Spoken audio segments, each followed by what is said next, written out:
trust me, I was blown away. In fact, last year, you had come on the race day with a huge cutout. And I was like, oh, that's interesting. How come we don't think about these things? So no further ado, I won't ask you any questions. I want to know about your organization, how you started. So thanks for having us here. My name is Amit Lakhani, and let me just begin with who we are. So we are basically a group of 40 plus NGOs today. We have 3 NGOs here in Delhi. One is Men Welfare Trust, as you know. One is Safe Family Foundation, and one is Gender and Human Rights Society. And otherwise, we have 40 plus NGOs which are across India in all the major cities, and which is basically a volunteer-based NGO. So everybody who's running these NGOs, they're not doing this for any personal interest. They're just doing it out of passion to help people. Because a lot of volunteers are themselves, have gone through something in their life where they needed help and there was nobody. And when they got help, they thought that now let me just dedicate my life to help others. Right. So that is what is deriving our NGOs across India. There are people from all walks of life, from all backgrounds. There are doctors, there are engineers, there are IT people. Everybody, apart from whatever they do professionally, they volunteer work in our NGOs, and that is how from 1, 2, 3 NGOs we are now 40 plus NGOs. So we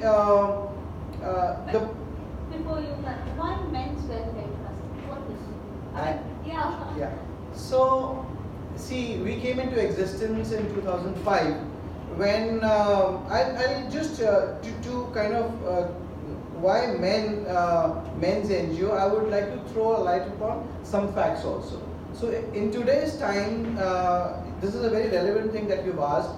India witnesses about 94,000 male suicides. That means every 6.5 minutes there is a man who's committing suicide in India. Every year. By the time we would finish, maybe 4 or 5 of innocent men would have committed suicide somewhere in India. This number is biggest anywhere in the world. So people are calling India the suicide capital of the world. So when we went into the reasons for the male such a high male suicide, the biggest reason was domestic issue, marital problems, and all these issues where people, men especially, they don't come out and share. They keep suffering because we have grown up in a society where they say, "Mard ko dard nahi hota." They always say that man up. Men don't come out and share their apathy. Men don't come out and cry. Men don't come out, and he keeps suffering. Men is basically the protector, the provider. We have always put him in that role. He takes care of the family. He takes care of the children. He takes care of the society. Not demeaning the other causes, but there's a lot of responsibility that a man takes. But when a man is victimized himself, we have actually failed. We have failed to address that issue as a society.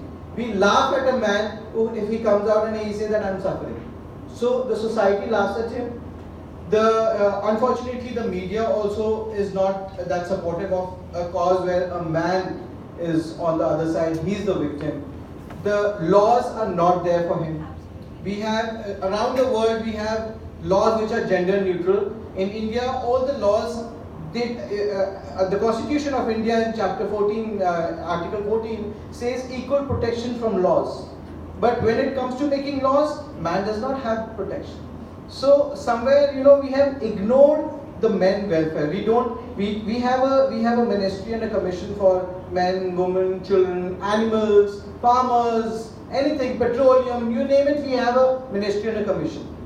But 94,000 men are committing suicide. We don't have a single helpline from the government side. That's a sad state. So we have actually started the first All India helpline for men in distress. Yeah. So we have started a All India helpline for men in distress. The number is 888-498-498. We get about 6,000 calls every month from all over India. We have about 100 volunteers who are selflessly handling these calls.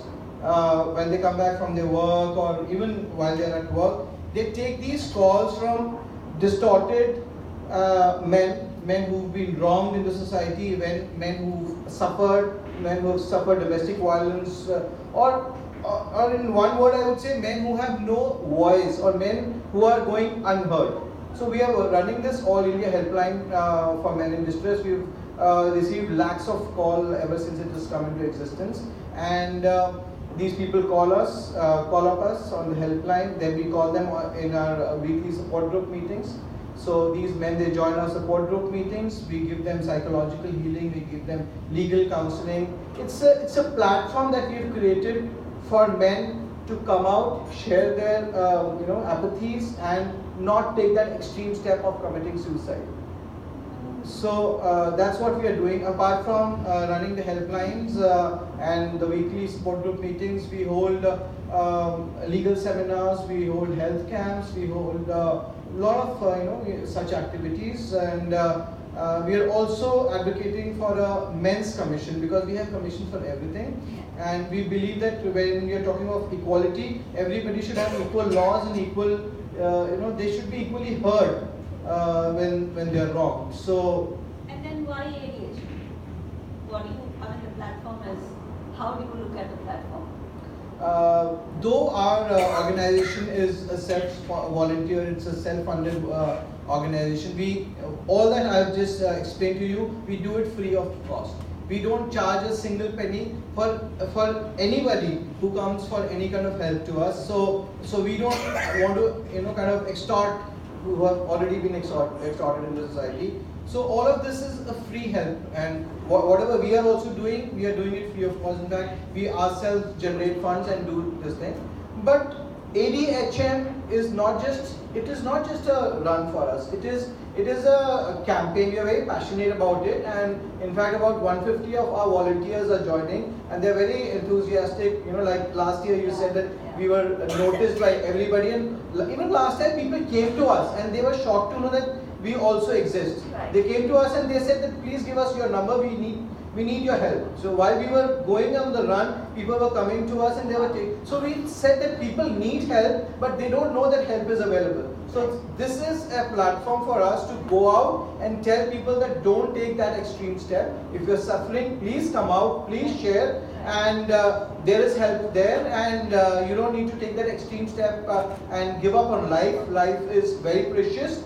And for us, ADHM is not just a small event. It's a passion for us. It's a campaign for us. It's a platform to take our cause to the larger people at large, and tell them that there are such causes also. And of course, since we do a lot of campaigning and a lot of events, and we do a lot of judicial activism also. So if there's a corporate, or there are people who think that this is a just cause and who want to support us or contribute towards the cause, we more than welcome them.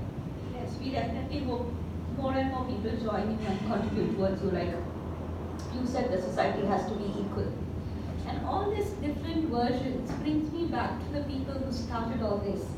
And I'd like Aarti to talk about, every year there are new stories we hear. Every year we have different kind of people, different kind of organizations. Your company has started all this.